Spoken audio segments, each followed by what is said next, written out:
சுவாமி கச்சுதந்த வாத்தியாரே அண்ணாவி குரு மமர்களை யாரு என்று பார்த்தோமான இந்த தென்னிந்தியா தேசத்தில இந்த திருநெல்வேலி சீமையில இந்த அணைந்த நடார்பட்டி கிராமத்தில இந்த மாநிலமும் புகழ் படைத்த இந்த மண்டலங்கள் பெயர் விளங்கு சாமி ஆடாத தேவதை சாமி ஆட வைக்கும் புலவரை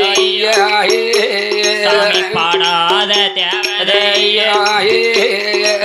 பாட வைக்கும் புலவரை கல்சிலையாயிருந்தால் என் புலவரை தான் கண்ட போது சாமி கலகலன்னு பேசிடுமா சாமி மனசிலையாயிருந்தால் மண்டைய உருட்டிதான் பார்த்திடுமா இந்த குவளை எங்கும் பேர் விளங்கோ அந்த கண்ணன் திருநாமம் பெற்ற பெரியப்பா கோபாலகிருஷ்ணன் புலவர் பாடம்